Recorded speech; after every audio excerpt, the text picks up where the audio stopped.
Yesterday in the final hour of the program, we talked about it's just like a little hypothetical. A little hypothetical. Hey, what if? If a team wanted to make a move in the NFL, they wanted to go in a different direction. What if? For example, what if the Raiders decided, you know what?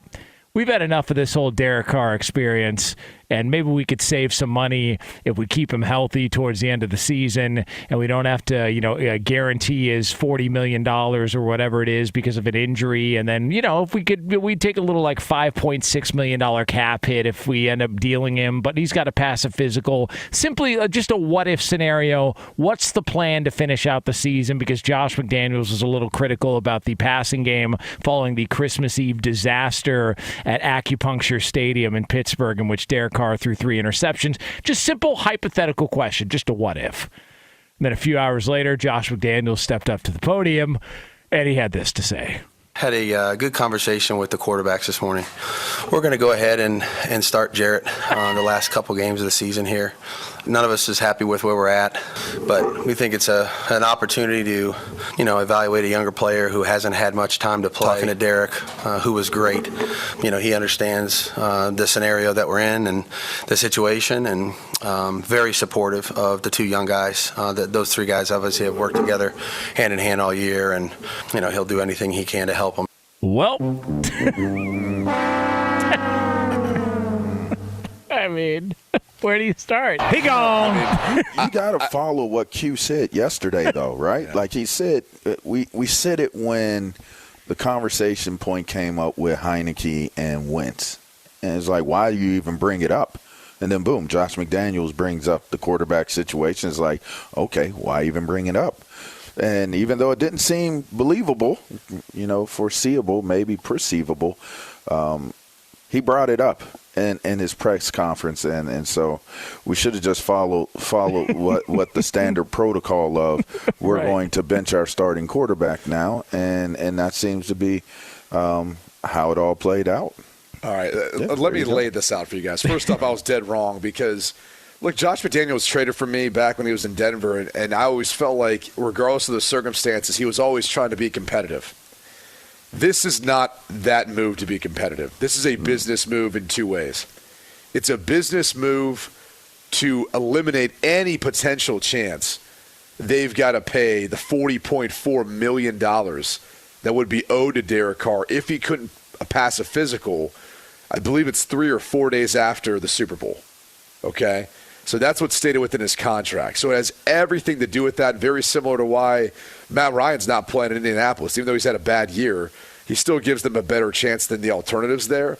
But it's all about not having to pay him a huge sum of money if he can't pass a physical. So that's what this is about. And they obviously can move on from him after the season, whether it's releasing him or potentially trading him. And we can get to that later. But you can't tell me that Derek Carr doesn't give them the best chance to win football games and that Jarrett Stidham gives them a better chance. I don't care that Derek Carr is leading the league in interceptions at 14, by the way, right now. 14. We've seen guys throw 30, okay? Damn right. I mean, Jameis Winston led the league in passing yards and threw 30 interceptions. This isn't even half that, all right? And again, he's in the new system, all that stuff. So he's played bad, but guess what? He hasn't been the worst quarterback this year in that division, has he? No, probably not. I think that title goes to Russell Wilson this year. Russell Wilson, yeah. So we could say whatever we want about Derek Carr's play. He's the career leader in passing yards, in touchdowns. Last year when that place was a flipping circus, you know who stepped up in front of the mic every single time? Derek Carr. That's the guy who represented that team. I think this is such a bad way and move of handling this and handling him because it's unfair for everything that he's been through. He's had the worst defense over his career in Las Vegas, not even a number 1 receiver consistently until this year and maybe Amari Cooper one year. And he's dealt with all that crap in a bad organization. I hope he goes somewhere where he's got a chance for success to see, 1, if he can do it, but 2, just to at least give him the ability to have a send-off that way. Because this is not the way you treat a guy who literally reset the record books and helped you, maintain any sort of competitiveness whatsoever given all the lack of help, talent, whatever you want to call it, around him throughout his career there. So it's an ugly move, and it obviously keeps them, not only with the ability to sign a guy like, Tom Brady, who's going to become a free agent, but it also gives them a top 10 pick. And if they lose the next 2 games, it will squarely give them maybe a top 8 pick, top 7 or 6 pick, depending on how things finish out. So you could see from the business standpoint why they did it, but it's so disrespectful to me, to Derek Carr and everything he's given them. Vic Tafer of The Athletic reported that his understanding is that Josh McDaniels and the front office there, when they had come together and talked about what to do at quarterback, and they wanted to continue with Derek Carr as the starter, and this was more of a Mark Davis move. That Mark Davis stepped in and said, "Nah, we're going to go in this direction here." So you think that's true? Yeah. That's because you don't want to take the blame as a coach, because you talk with those players more than the owner. The owner can do whatever they want. They don't, for the most part, not really have to take those bullets. I don't know that I believe a lot of that. That's a bad look if that's what it is. Here's my thing.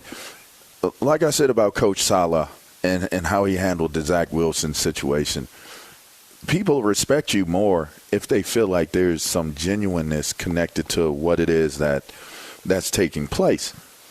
Derek Carr has not played well. And that's just, it is what it is. The team has not played well. If Josh McDaniels wants to be in self-preservation mode, or even team preservation mode by saying, I want to, identify what we have in our young talent, and this is the direction we're going in, I can't say I'm terribly set off by it.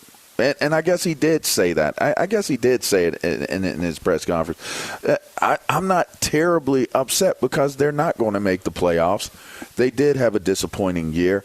And I think what's more in debate than anything else is if Josh McDaniels has the ability to be a head coach. I think that's the biggest question right now. And to make a move or make a decision that almost in a way it places the disappointment of this season at your quarterback's feet by benching him the way that you did. I mean, are you benching everybody else on the team? The one thing that I've always found to be kind of curious is, we're going to bench him so we can see what our younger talent has. Well, you have that at every position. So are you going to do that with everybody? Are you going to do that with all your starters? We're going to just bench all our starters. It's been a disappointing year. We all could have did better. We're going to test out some new talent and see what we have on this team. We're going to activate guys off the practice squad roster. We're just going to play all younger players and see what we have on our roster. And in theory, that should be how you handle a situation like this. It's not pinpointing one position, the most important position, the leader of your team, the pillar in your community, the guy who has been there and has weathered all the storms with this team. But that's what he did. And so to me, the team has underperformed. You have underperformed as a coach. If you're doing self-preservation, just you're not going to say I'm not doing well as a head coach. So, whatever is whatever for the rest of the season. This is a focal point of placing the blame solely at Derek Carr's feet and saying this season didn't go the way that it went because of poor play by our quarterback. That's what it says to me. You're trying to give yourself a little bit more time, buy yourself a little bit more runway if you're the head coach. What's the move for Carr? Because there's going to be suitors, correct? I mean, there's going to be teams out there that are going to be interested in wanting to acquire Derek Carr, I would imagine. Because if you look at the other options that are out there, Tom Brady, he's significantly younger than Brady. He's got, more left in the tank, so to speak, than Tom Brady does. Like some of the other veteran options that are out there, it feels like there's going to be a market for Derek Carr. But if that's the case, what is the Raiders' move here? Is it you go and bring in a Brady, or are you trying to move up in the draft and try and get one of these teams who's looking for a quarterback, whether it be Indianapolis or somebody else that's picking in the top 5 of the draft because you want to take one of these young quarterbacks? It feels like if that's the case, then all of a sudden, whatever you've been building in Las Vegas, now you kind of are throwing it all in the hands of a younger quarterback. I'm just curious to see what their plan is, like what the move is this offseason for the Raiders as far as where they go in this direction. Because I can imagine it's probably not going to be Jarrett Stidham. But who knows? Maybe he wows them in the final 2 games of the regular season. Maybe they want to roll with Jarrett Stidham. I'm just curious to see what their move is next at quarterback, because if Carr's not it after you gave him a contract extension this offseason, what's the plan? it just feels like we're back to the same old mess that they've been for the last 20 years. That's what stands out to me in regards to Vic Tafur reporting that it's Mark Davis' decision. Well, that's 2 bad decisions then, because you extended them and now you're just going to go ahead and bench him. And by the way, for a guy who was everything for this organization last season, which mind you was a playoff organization, in large part because of him. And took all the bullets and stood up there in front of the media and tried to handle everything as best he could with grace. You now just said, yeah, you can go home. Like, you don't need to be a part of this team the last 2 weeks. Yeah. And then maybe Derek Carr was so ticked off. He was like, I don't want to be around you guys if this is how you're going to handle things. And that's what I'm sort of hearing from some of the guys who've been around the organization. It's just a bad look, man. It really is. I think for Mark Davis, if that's how he's handling it, but even for Josh McDaniels, because you'd have to think that, him and Ziegler, obviously their general manager, had to have come up and said, hey, Mark, we want to make sure you're aware of this, and this is the risk that you would run. And, oh, by the way, we're drafting 9th currently. We could be drafting the 7 or 6 spot if we lose the next 2 games. So let's go ahead and make sure we can do that in order to preserve our future and what we feel like is going to be best for this roster. I mean, and for a guy who walks around with doll hair, calling it a bad look for Mark Davis, that's saying something. That really is saying something. So it's unfortunate for Raiders fans.